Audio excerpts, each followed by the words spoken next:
Fala galera, voltamos aqui para resolver as questões então relativas a essa primeira aula de papiloscopia forense. Vamos lá, para o slide. Primeira questão é uma questão do IGP, né, do Rio Grande do Sul, uma prova de 2008. E essa questão, ela trata do seguinte: na fórmula datiloscópica encontram-se assinalados os símbolos A/A. Eles representam datilogramas com... Então, se a gente sabe que o símbolo é A/A, a gente sabe que está falando de polegares, né? Esse da esquerda seria o polegar direito, e esse da direita seria o polegar esquerdo, ok? Se está falando de A/A, o único tipo fundamental que é representado pela letra A nos polegares é o arco. Tem arco aqui nos itens? Não tem, mas tem aqui na letra D a ausência de deltas, ok? Então, o gabarito é a nossa letra D, a ausência de deltas. Lembrem-se que o arco ele é chamado de tipo fundamental adéltico. Adéltico. Então, esse termo pode aparecer também na prova de vocês. Opa, errei aqui, ó. Vamos lá, adéltico. Esse é um termo que pode aparecer na prova de vocês, né? Ou ausência de deltas ou adéltico. Significa exatamente a mesma coisa, né? Beleza. Próxima é uma questão da mesma prova, e a gente tem o seguinte, aqui alguns itens, né? E a gente vai ter que dizer quais estão corretos no final. Então, considere as afirmações abaixo relativamente à qualidade dos desenhos datilares, as quais constituem os fundamentos da papiloscopia. Então, vamos lá. Primeiro, os desenhos datilares formam-se no 6º mês de vida intrauterina e duram até algum tempo após a morte. É a denominada perenidade dos desenhos datilares, ok? Bom, a gente ainda não falou sobre o surgimento, né, se é na vida intrauterina. Claro que é na vida intrauterina, mas quando exatamente que esses desenhos se formam, quando eles começam a se formar, quando eles terminam a se formar, mas a gente vai tratar especificamente, né, de uma aula sobre o desenvolvimento embrionário das impressões mais para frente. Agora, esse item está correto. Os desenhos eles se iniciam mais ou menos ali após a 10ª semana, né, de idade gestacional e vão terminar ali concluindo o 2º trimestre de gestação. Tá? E, de fato, aqui está falando desse período, né, quando se inicia ou quando se desenvolvem e sendo possível identificar após a morte. Então, esse primeiro está correto. A segunda, uma das qualidades dos desenhos datilares é a sua imutabilidade, ou seja, suas formas gerais, específicas e individualizadoras, permanecem constantes durante toda a vida. Então, a gente está falando aqui, observem que suas formas gerais, específicas e individualizadoras. Então, os elementos que eu utilizo para identificar um indivíduo, eles permanecem constantes, as suas posições relativas permanecem ao longo de toda a vida, o que me permite identificá-lo através da papiloscopia. Se as impressões sofressem tantas alterações assim, não seria possível aplicar a papiloscopia, ela não seria um método confiável como é. Agora, a gente sabe que existem as cristas interpapilares, né, e algumas doenças de pele podem surgir com o envelhecimento, e isso obviamente pode afetar, né, as impressões digitais, pode afetar o contraste ali entre a crista e o sulco, né, o que pode inviabilizar a papiloscopia. É verdade.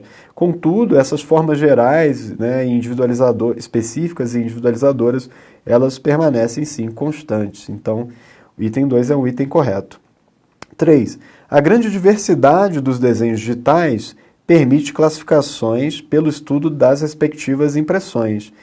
Existe diversidade dos desenhos digitais? Bom, a gente viu 4 tipos fundamentais e eu comentei com vocês que existem as subclassificações que refletem em algum termo, né? As subclassificações refletem classificações, refletem essa grande variabilidade.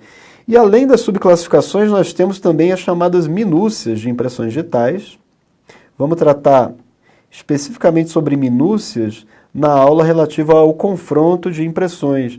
E a gente vai ver que mesmo que a pessoa tenha uma convergência de tipo fundamental, ou seja, mesmo que duas pessoas diferentes tenham presilhas no seu indicador direito, e mesmo que essas sejam gêmeos idênticos, ou seja, essas presilhas vão ser muito parecidas entre si, a sua morfologia, ou seja, a sua forma, mesmo assim, haverá diferenças entre essas minúcias, né, de impressões digitais, o que vai permitir, com segurança, distinguir esses indivíduos, dizer quem é cada um deles, tá legal?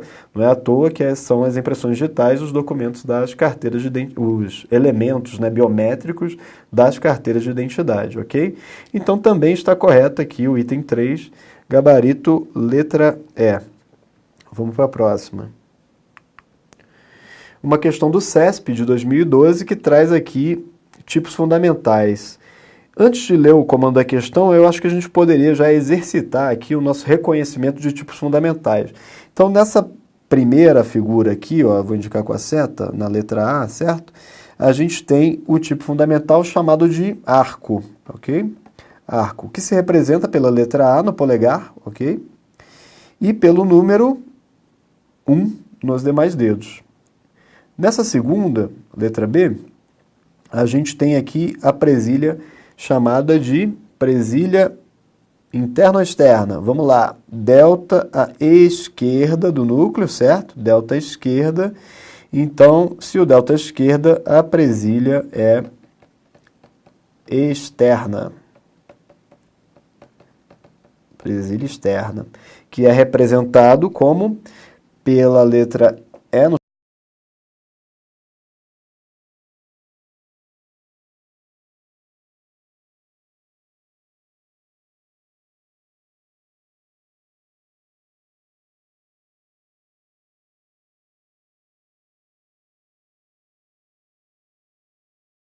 interna. Delta direita do núcleo, presilha interna, e ela é representada pela letra I no polegar e pela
Tá, isso aqui vai ser o verticilo. Então, representado pela letra V nos polegares, 4 nos demais dedos. Eu acho que agora a gente já tem condição, né, de responder.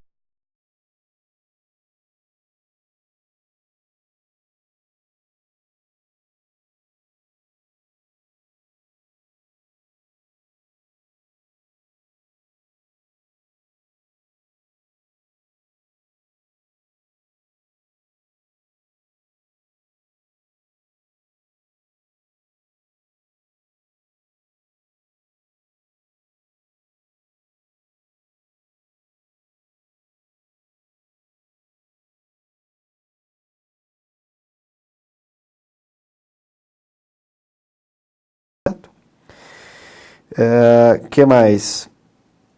DBC é a presilha interna no médio. Opa, letra não, o número, certo? Presilha interna. Que mais? Temos agora a letra D, que é o verticilo no anelar. 4. E temos na letra A o mínimo, que é um arco 1. Vamos confirmar se isso aqui está coerente? Respectivamente, a série, o que significa série? Mão direita, tá? Desse indivíduo corresponderá no sistema Vucetich V3241. V3241, ok, exatamente aquilo que a gente Analisou agora, item correto. Item 6, o tipo fundamental representado na figura B corresponde à presilha interna. E aí, figura B é a presilha interna ou externa? Lembre-se disso, delta esquerda, presilha externa. Errado o item de número 6 dessa questão. Vamos para a próxima.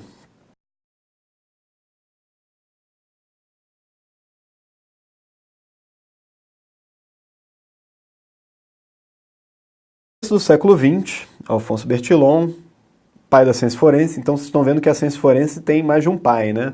Alguns afirmam que é o Alfonso Bertillon, outros o Edmond Locard. Eu particularmente concordo muito mais com o Edmond Locard. Okay? De qualquer maneira, o enunciado da questão a gente não tem que julgar, né?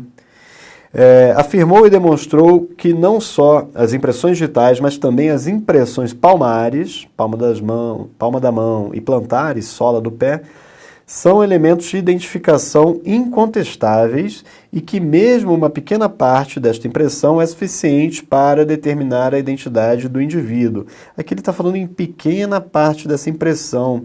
Eu já vou trazer um termo para vocês, né, para a gente já começar a adiantar um pouco o conteúdo das próximas aulas também. Quando a gente fala em pequena parte de uma impressão, a gente fala de um fragmento, tá? Então isso poderia ser chamado tecnicamente de fragmento papiloscópico. Papiloscópico. Vamos evoluir um pouco esse raciocínio. Fragmento papiloscópico. E se fosse um fragmento datiloscópico? Eu estaria sendo mais específico, ok? Datiloscópico. Então eu estaria sendo mais específico e estaria trazendo aqui uma informação, né, referente a impressões digitais. Papiloscópico é mais abrangente, poderia ser impressão digital, poderia ser impressão palmar ou impressão plantar. Ok? E vamos continuar aqui na nossa questão. Basta que ela apresente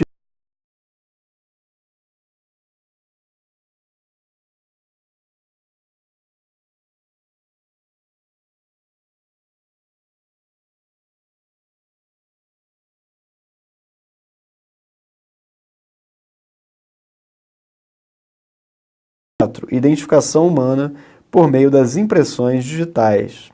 Tá? Vamos lá, vamos analisar esses itens. Então, referente a 1, quando ele fala assim, impressões palmares, ele está se referindo à datiloscopia? Não. Se a impressão é palmar. Podoscopia? Não. Podoscopia é a impressão da planta do pé. Quiroscopia. Então, a gente fica com a letra C e D. Na sequência, 2, identificação por meio das impressões plantares.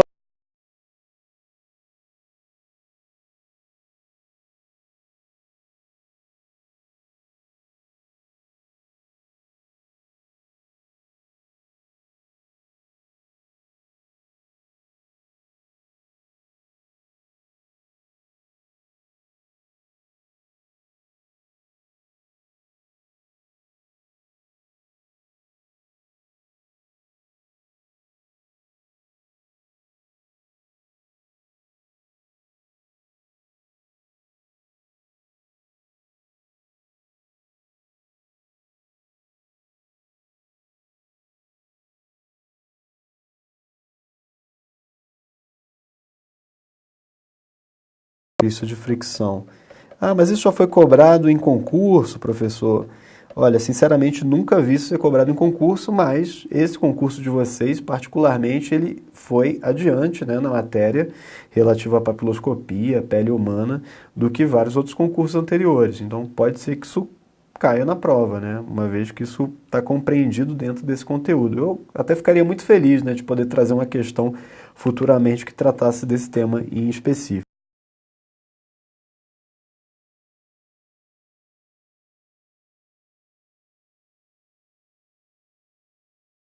Fish, que aí é chamado de o pai da papiloscopia, tá? Quem trouxe o sistema de classificação, deixa eu anotar aqui, sistema de classificação adotado no Brasil foi o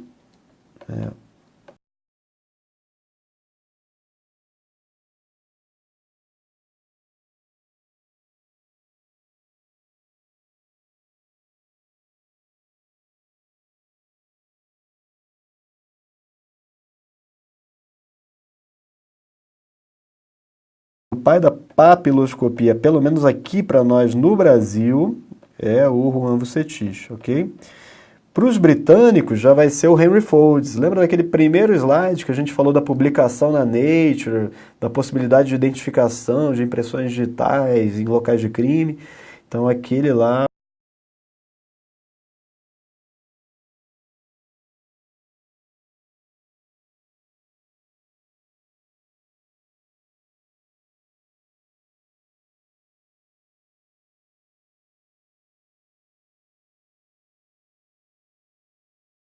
Sistema de Galton.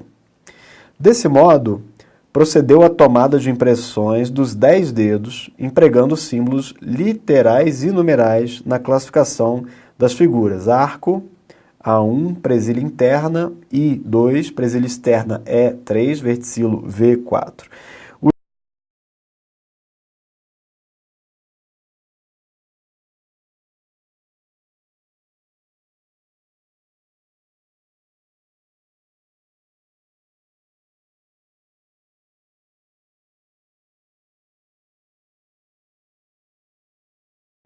Temos um delta esquerda, um delta direita. É possível dizer que é um verticilo, ok? É um verticilo.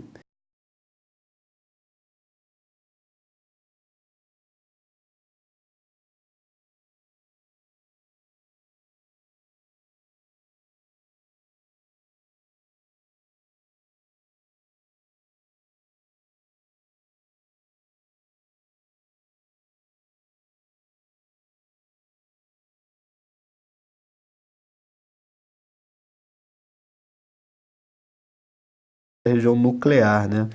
Delta aqui, o núcleo aqui bem vizinho. Ok, delta esquerda é uma presilha externa. Externa. E nesse último caso eu tenho delta. Bom, não existe nenhuma formação triangular que possa ser observada, né? Alguém poderia tentar forçar a barra, dizer que aqui tem um triângulo, mas na verdade não tem. Não tem nenhum elemento aí que represente um delta. Então, é uma forma chamada de adéltica. Adéltica. O tipo fundamental é arco. Ok? Tranquilo, né?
Se eu estivesse dizendo, é microscopia ótica, né? Se eu editar um microcesso, microscopia ótica, ótimo, a gente trataria de microscopia ótica. Agora, microscopia básica, o que é básico? Será que é entender um pouco de várias técnicas de microscopia? Né? Será que é só microscopia ótica? Então ficou essa dúvida, né? E como ficou a dúvida, eu não poderia pecar pela omissão, né? Preciso pecar pelo excesso aqui com vocês. Então a gente vai compreender um pouco das principais técnicas de microscopia, principalmente daquelas técnicas que são mais aplicadas, né, no contexto da papiloscopia, no contexto da análise, né, dos cristos de fricção, na análise da pele, né? Até para a gente poder entender melhor quando a gente observar os cortes histológicos na aula sobre pele, na aula sobre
os tecidos, e muitas das vezes características das impressões digitais também vão precisar de uma magnificação, ou seja, de um aumento. A gente vai precisar aumentar, né, por técnicas, seja de microscopia de luz, né, também chamada de microscopia óptica, seja por microscopia eletrônica.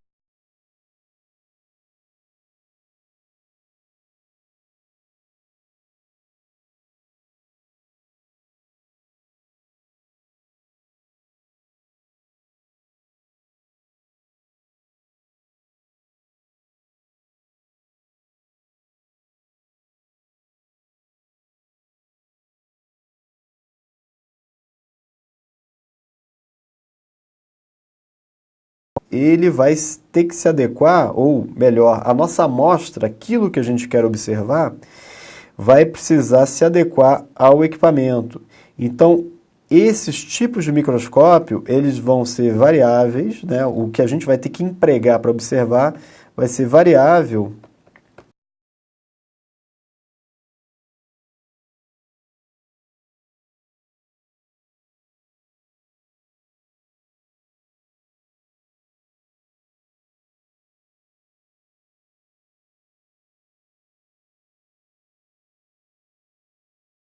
Quando a gente está falando de microscopia, mas as estruturas que são pequenas, né, que a gente não consegue ver a olho nu, mas que dentro do contexto microscópico seriam maiores, a gente utiliza esses microscópios à base de luz, né, ou óticos, sistemas óticos. Quando a gente precisa ir além, né, e enxergar átomos, por exemplo, né, enxergar a parte... É onde a gente mais conseguiu avançar em termos de análise da matéria, né, enxergar as menores distâncias possíveis, né? A gente está falando de microscopia eletrônica, e aí vamos ter alguns tipos diferentes, tá? Então vamos lá. A microscopia óptica é essa que utiliza os feixes de luz, e vai ter o limite de resolução de 0,2 micrômetros. Então, peraí, a gente estava falando aqui em 100 micrômetros para o olho nu, né? Então, o olho nu é 100, enquanto para a microscopia, aqui micrômetros, né, que se representa por essa letra grega aqui, micro, opa, deixa eu melhorar ela aqui, micrômetro, e a gente tem aqui na microscopia a possibilidade de alcançar os 0,2 micrômetros no microscópio óptico, né, 0,2 micrômetros. Então, olha só o limite de resolução que a gente atinge. A gente vai conseguir distinguir dois pontos se a distância entre eles for 0,2 micrômetros, né? Então, a gente está indo muito além, né, do nosso olho, tá? 0,2 micrômetros é a nossa possibilidade de distinguir dois pontos na microscopia de luz, ok? E aí a gente tem que isso é 500 vezes melhor que o olho humano, tá? A razão disso daqui, dos 100 micrômetros para o 0,2 é 500 vezes melhor em termos de observação de estruturas pequenas, né? A gente tem um primeiro tipo que seria o estereomicroscópio, também chamado de lupa, muito utilizado pelo pessoal da necropapiloscopia para poder observar as estruturas das cristas de fricção, de cadáveres, porque quando você precisa recuperar a polpa digital, fazer o tratamento dessa pele, é essencial que você consiga observar as estruturas da pele. Então, muito utilizado, né, esse estereomicroscópio, e ele envolve a luz refletida da superfície da amostra. Então, nesse caso específico, há um aumento de 7 a 50 vezes a magnificação. Então, a gente chama isso aqui de magnificação. E nesse caso, não envolve uma preparação específica da amostra para o estereomicroscópio. É possível você levar esse material, né, a nossa amostra, para o equipamento, sem a necessidade de um corante específico, né, sem a necessidade de um corte histológico, a gente conseguir observar essas estruturas, por exemplo, estruturas da pele, por exemplo, insetos, né? É muito usado pelo pessoal da entomologia.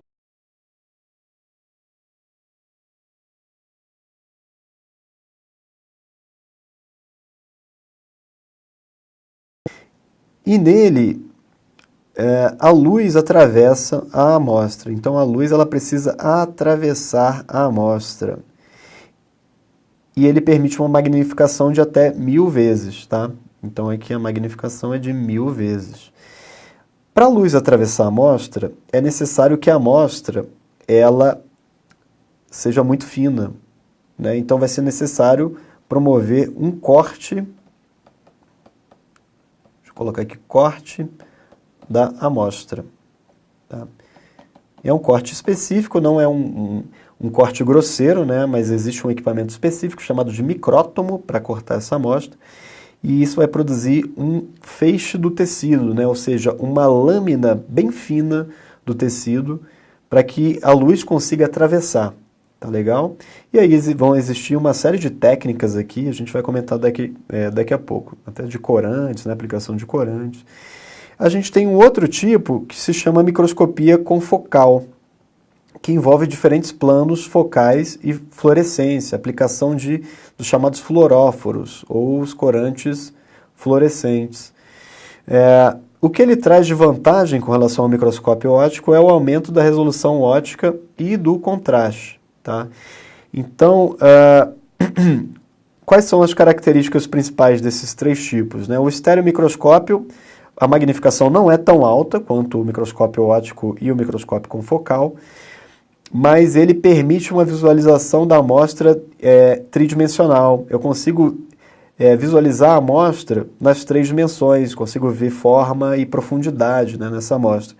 Enquanto no microscópio óptico, como eu tenho um corte muito fino, eu consigo ver uma imagem chamada de bidimensional. Então eu vou anotar aqui em cima, aqui na esquerda, melhor, né? Aqui, ó, que o estéreo é tridimensional, o microscópio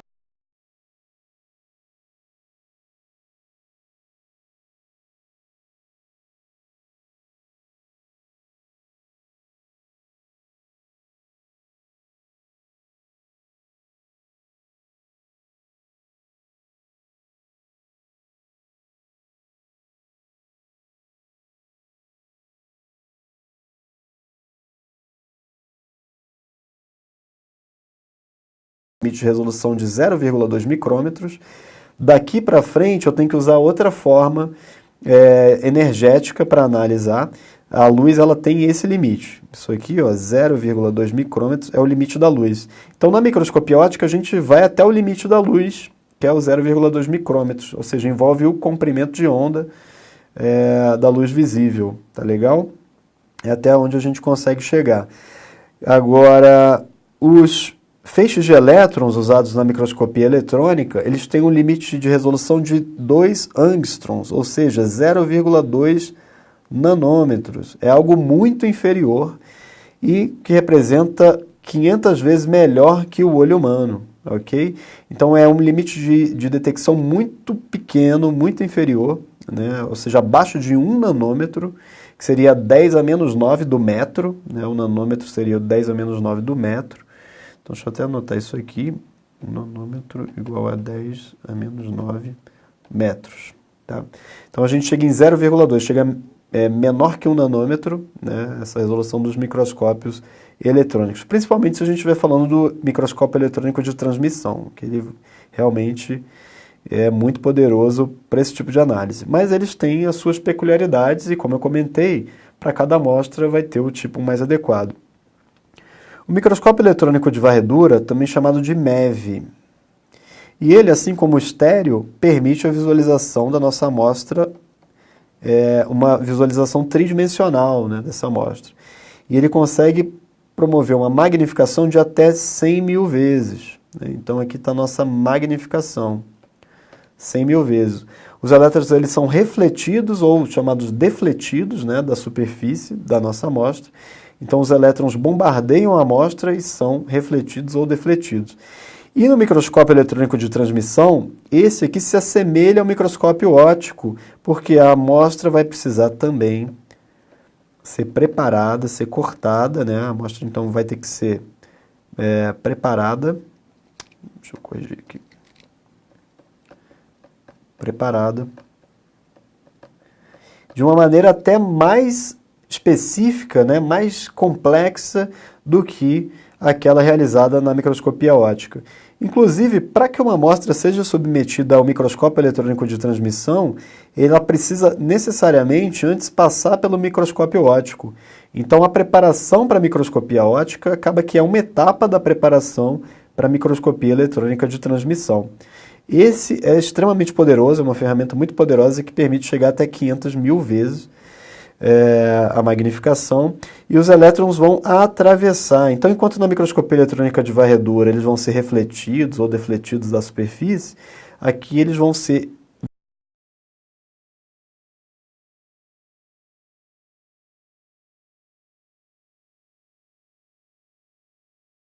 essa amostra. Isso faz com que, onde ele atravessa, vai ficar branco na nossa imagem. Eu vou mostrar essas imagens para você, vamos cansar de ver. E onde ele for absorvido pela estrutura da amostra vai ficar preto, né? E onde ele for sofrer desvios nessa trajetória, vão ser regiões em que ele vai ficar acinzentado, né? Vão ser os tons de cinza. E um outro tipo de microscopia, também considerando, né, microscopia básica, tudo que poderia envolver, é a chamada microscopia de sonda. E a gente tem como principal representante o microscópio de força atômica, também conhecido como MFA. Nesse caso, é uma ponteira que tem uma escala nanométrica varrendo a superfície da nossa amostra, tá legal?